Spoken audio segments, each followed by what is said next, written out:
Republican senators introduce legislation to strip China's favored trade status.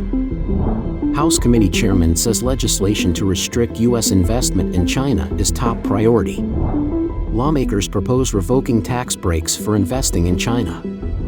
House Intelligence Committee sounds alarm on Chinese shopping app Temu. It's all covered in today's China Truths. Republican senators introduce legislation to strip China's favored trade status. 3 Republican senators have introduced new legislation that would strip China of its trade privileges with the United States and increase tariffs by 100% on certain Chinese imports. Senator Tom Cotton, a Republican from Arkansas, who sits on the Intelligence and Armed Services Committee, said the legislation would remove China's Permanent Normal Trade Relations or PNTR status. The legislation, called the Neither Permanent Nor Normal Trade Relations Act, S.5264, was co-sponsored by Senators Marco Rubio, a Republican from Florida, and Josh Hawley, Republican from Missouri. Cotton said in a statement released by his office on September 26 that China's Permanent Normal Trade Relations status has enriched the Chinese government while costing the United States millions of jobs. This comprehensive repeal of China's PNTR status and reform of the U.S.-China trade relationship will protect American workers, enhance our national security, and end the Chinese Communists' leverage over our economy. If the legislation is enacted, the tariffs on Chinese goods deemed important to U.S. national security would double over a 5-year period. The president would be authorized to create further quotas and tariffs to phase out Chinese imports and to institute bans on specific Chinese goods. The bill would end de minimis treatment for China, the trade provision that allows shipments with a value of less than $800 to enter the United States with minimal scrutiny. The revenue generated from the tariffs would go toward farmers and manufacturers harmed by potential Chinese retaliation, the purchase of key munitions to potential conflicts in the Pacific, and paying down the debt. In 2000, Congress passed legislation to give China Permanent Most Favored Nation status or MFN, now known as PNTR. This status paved the way for China's accession to the World Trade Organization or WTO and opened the U.S. market to Chinese products, providing trade advantages such as reduced tariffs. Rubio said in a statement that giving Communist China the same trade benefits that we give to our greatest allies was one of the most catastrophic decisions that our country has ever made. Our country's trade deficit with China more than quadrupled, and we exported millions of American jobs. Ending normal trade relations with China is a no-brainer. The Coalition for a Prosperous America, or CPA, a nonprofit business advocacy organization, issued a statement commending the 3 senators for advancing the legislation. Michael Stumo, CEO of the organization, said, "For more than 2 decades, China's PNTR status has fueled its skyrocketing overcapacity in its state-subsidized industries, allowing Beijing to exploit U.S. markets and erode America's industrial base. We must learn from the past. There can be no second China shock here in America. Ending PNTR is crucial to protect U.S. industries from a new wave of China Shock 2.0, which risks displacing even more American investment and jobs than the original China Shock." CPA estimated that the first China Shock, a surge of Chinese imports following China's accession to the WTO, has cost the U.S. 3.4 million manufacturing jobs since 2001. In September last year, CPA published an analysis showing that U.S. real gross domestic product could grow by 1.75% after revoking China's MFN status, and that 2 million new American jobs could be created. Biden administration officials have recently made comments about China shock. On September 23, top White House economic advisor Lael Brainerd discussed the need to protect the U.S. auto sector at the Detroit Economic Club. Brainerd said in planned remarks that China is flooding global markets with a wave of auto exports at a time when they are experiencing overcapacity. "We have seen this playbook before in the China shock of the early 2000s that harmed our manufacturing communities. The administration is determined to avoid a second China shock." House Committee Chairman says legislation to restrict U.S. investment in China is top priority. A bipartisan House Committee on China has prioritized legislation restricting U.S. investment in China, according to the panel's chair. Representative John Molinar, a Republican from Michigan, chairman of the House Select Committee on Chinese Communist Party, said that U.S. investors should not be funding our own demise. Molinar said at an event held at the American Enterprise Institute, AEI, on September 25 that we have to have an outbound investment regime that basically says, no investment in these businesses that are on some kind of a list, that says, we shouldn't be helping the Chinese military, we shouldn't be supporting genocide. That's probably our number one priority right now.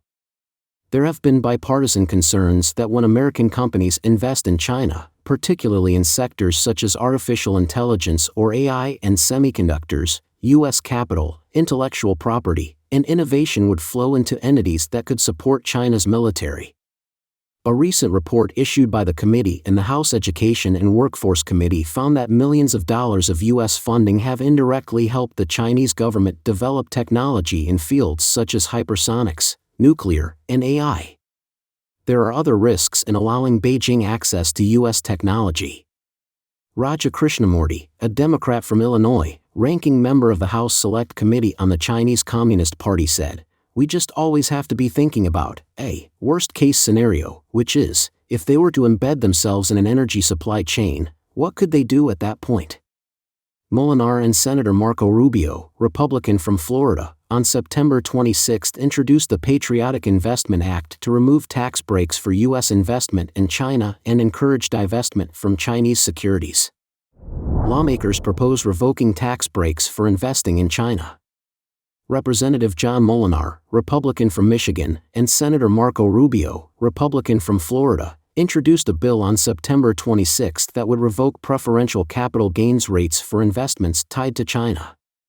The proposed change to the tax code is meant to dissuade American businesses and funds from supporting China, which lawmakers and the intelligence community have increasingly warned is a national security risk in recent years. Molinar stated in the announcement that for too long, Americans investing in China's military-industrial complex have been given unfair tax breaks that allow them to profit from funding our adversary. Our nation's tax code should be incentivizing investment in the United States, not collaboration with the CCP. Capital gains tax policy allows for the deferment of paying taxes for profit on an investment.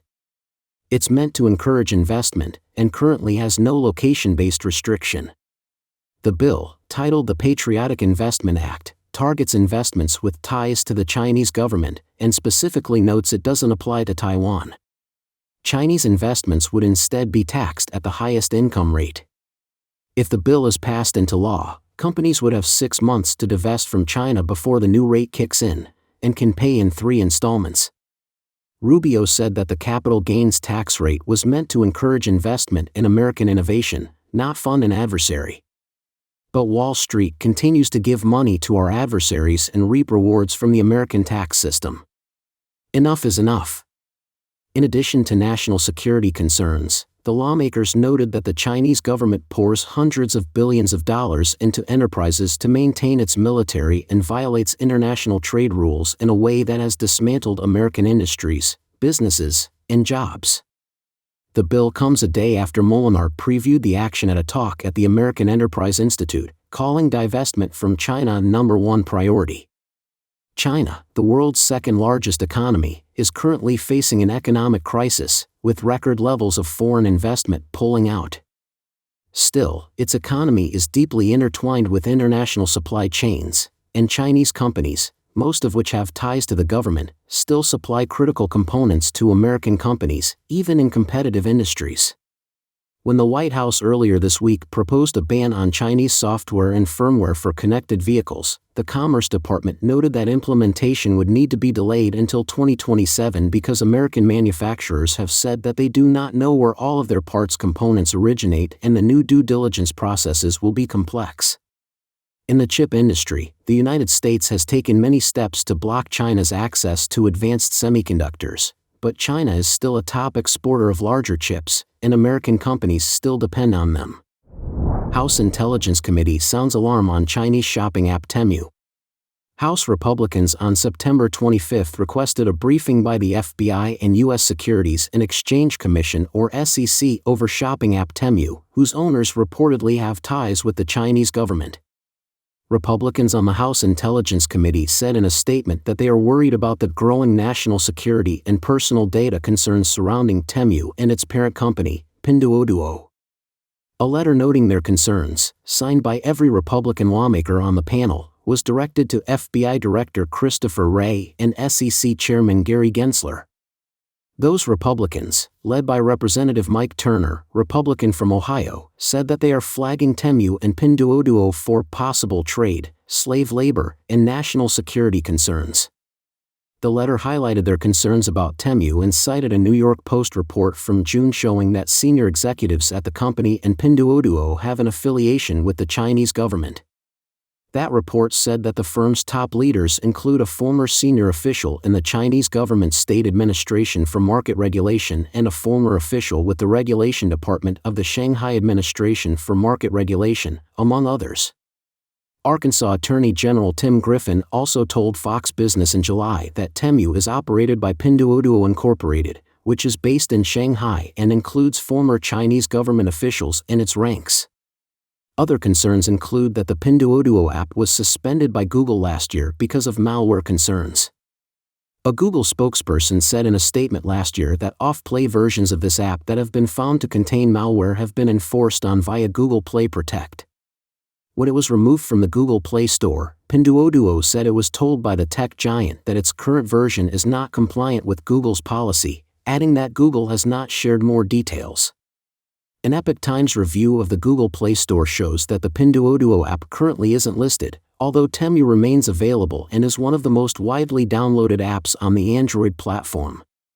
The lawmakers wrote in their letter that due to the above-cited incidents and many others, we are concerned about the protection of Americans' data, and that analogous to Congress's action on TikTok, the relationship between the Chinese government, Chinese national security laws, and Americans' data must be understood.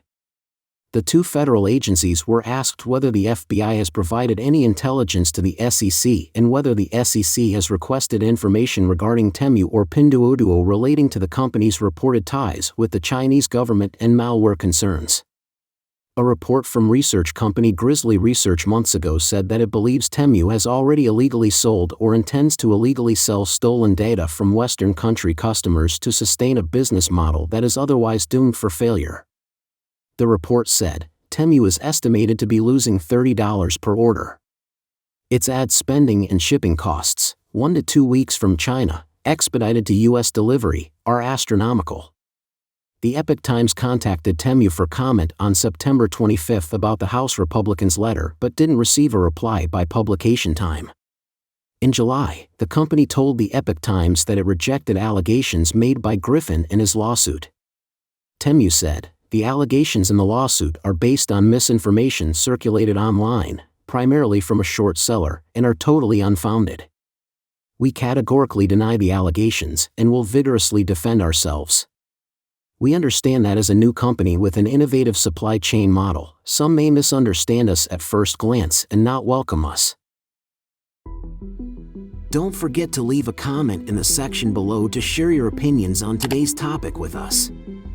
Make sure to like and subscribe to see more interesting topics from China Truths.